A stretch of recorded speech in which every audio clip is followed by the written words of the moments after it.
soft power organisation responsible for a host of broadcasting outlets from Radio Free Europe to the Voice of America, bringing African news from across the African continent to an international audience.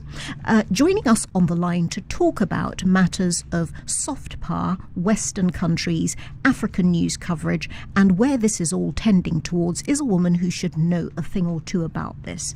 Bola Mosuro, the voice for 3 decades and more of the BBC's Africa service, starting out initially on Focus, BBC Focus on Africa magazine, then moving to present Postmark Africa. She ended up being a voice that many listeners across the world familiar with BBC Africa programmes will associate with Network Africa and Newsday. Joining us, I hope, on Zoom from London. Good morning to you, Bola. Morning, Nanaya. So good to join you this morning.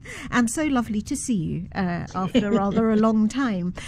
Bola, I wanted to ask you just as a first dibs, hearing about the action by Donald Trump. You're somebody who has gone through the process of the winding down of the BBC's Africa service a couple of years ago, so that there's a bit of a framework of it left. We'll discuss how much of a framework perhaps in a bit. But were you surprised to hear about the action by Donald Trump? Surely this is a time when the US needs its soft power more than at any other time almost in the past few decades.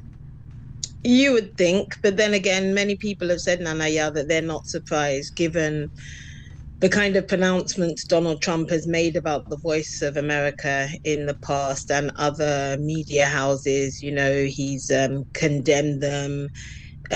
So whereas some people would see the Voice of America as a medium for free speech, a medium that speaks out against totalitarian regimes, he maybe has not seen it in such terms, especially given that they have not shied away from being critical of Donald Trump or any other regime. You know, they stand for objectivity. They, try to give impartial news, but we know how that has been seen by certain regimes. So there are people who aren't surprised. I think what has surprised many is the way and manner in which this executive order was done so swiftly, so quickly, and now we have 1,300 people or so who are now facing the chop. Yep. And I think that is what has really shocked many people. But also, when you think about it, this is an era where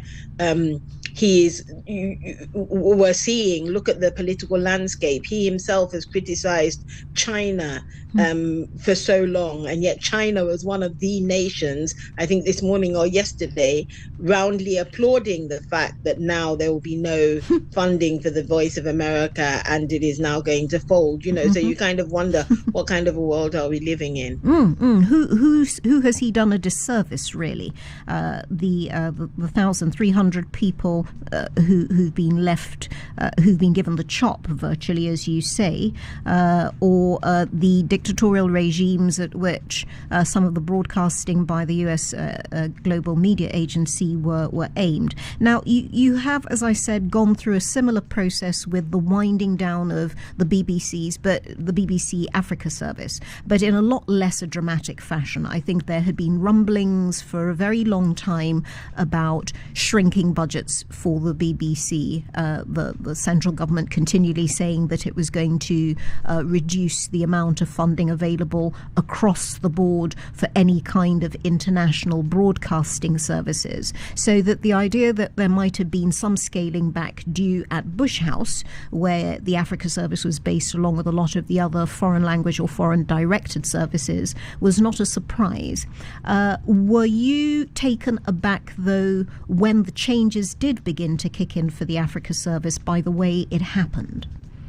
Yes, it was the way.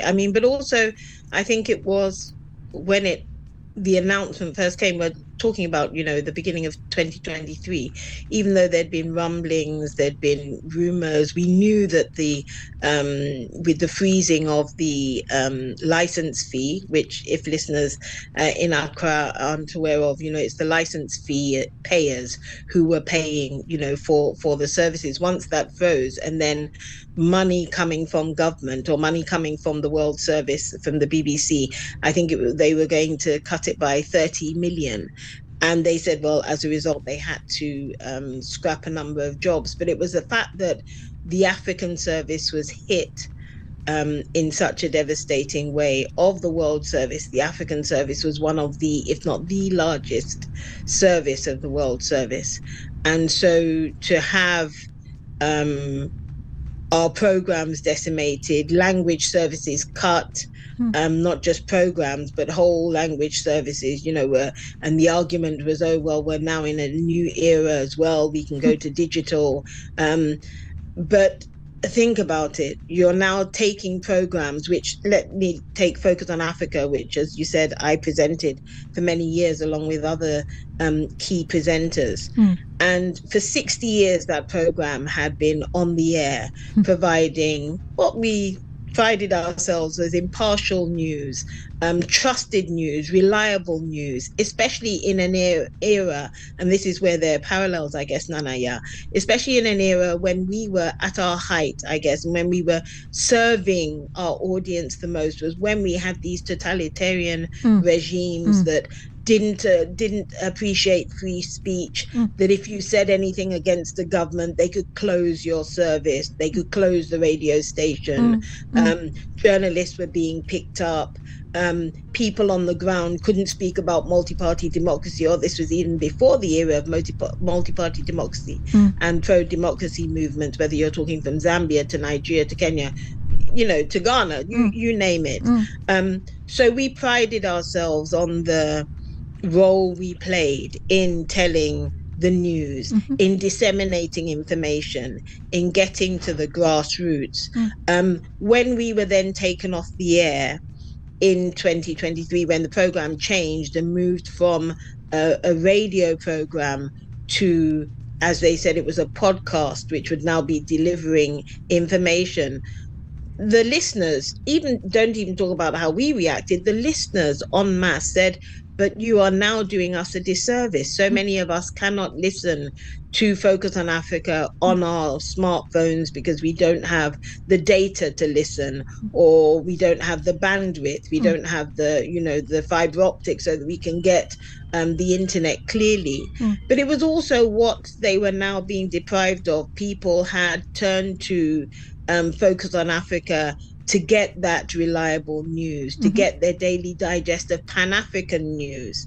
And so I think it was, you just have to hear what listen, and it's not just Focus on Africa. There are so many radio programs around the World Service which were cut.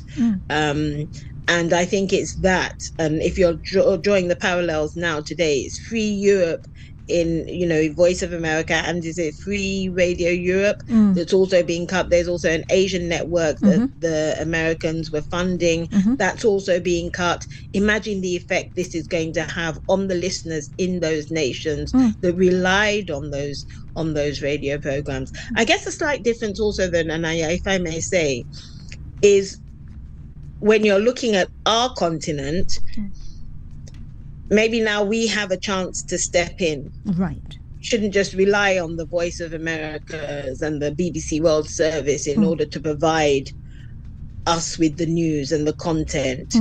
In the era where we were thriving, we were maybe one of the few that could get that Pan-African content. Now it's much different. It's a much different landscape. And I pray that there's somebody, some entity, an African entity, that we can now be telling our own stories, as we are already telling our own stories for an African audience, by an African audience, and to everybody else who wants to hear. We have to wrest that control now and not rely on others to tell our own stories, or to fund us to tell our own stories. Absolutely not. Very much part of the agenda here at Asaase as well. Africans telling their own stories. But ultimately, very often with services such as the Voice of America, America or the BBC, it has boiled down to resources and that unfortunate colonial era network that organizations like VOA and the BBC have been able to rely on because of their links to hosts of countries, because of past history, and again, the ability to bring on journalists, give them the sorts of training they did, where with places like, or with organizations like Radio Free Asia, people who would otherwise be very isolated voices not being able to tell their stories, to have an outlet. There are stringers who work anonymously for services like VOA and the BBC, who've been able to bring out, say, opposition voices from parts of the world that are otherwise underserved. I think that's what we prided ourselves on doing, and I think that was the core. That was the nub. You could hear, just look at South Sudan, look at Liberia. I mean, everybody remembers how, Charles Taylor called Robin White up from the bush, at the height of the war. But, at the time, we were giving a voice to the voiceless. We were able to hear those people. And today, there are still pockets of, areas, and not even pockets, there are still people that are not able to get their voices across in their own nations, whether we're talking about Myanmar, whether we're talking about the Rohingyas, whether we're talking about people in Gaza. There are areas, even on our own continent, where people are unable to speak. So it's, we played a role then, and now, as you say, there are still areas which unfortunately will now be affected detrimentally by the closure of Voice of America, for instance. And might become invisible to the rest of the world as a result. I wanted to ask you, though, because you've been at the heart of this exercise at the BBC. There's the remnants of the Africa service, which I understand from talking to you off air, might now be moving back, or bits, to East Africa, to Nairobi.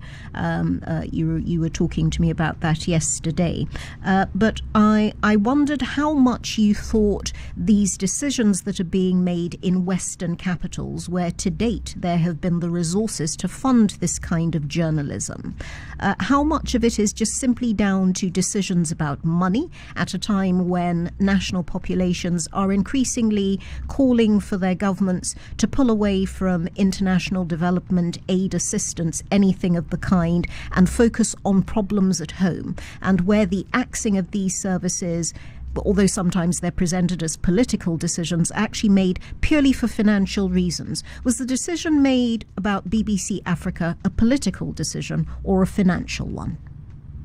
I'm the wrong person to speak to, Nanaya, though, on that, in the sense that, and I'm not just trying to, to prevaricate here, but I was one of those affected by it, but they would argue that it wasn't political and that it was purely financial, because jobs had to be cut. I think it was 28 million in funding.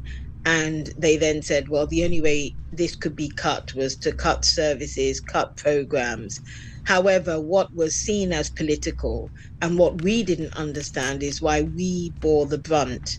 Why is it the African service programs were the ones which were cut the most? Why is it that, decisions were taken that would take programs off the air? As I say, I can't answer that, because this was a management decision. Yes, it had to do with funding from the government or lack of funding from the government, but ultimately it was the bosses at the BBC. And, now we see another tranche of cuts coming. And as you said, Focus on Africa, which in 2023 became a podcast, is now moving from London and will now be based in Nairobi.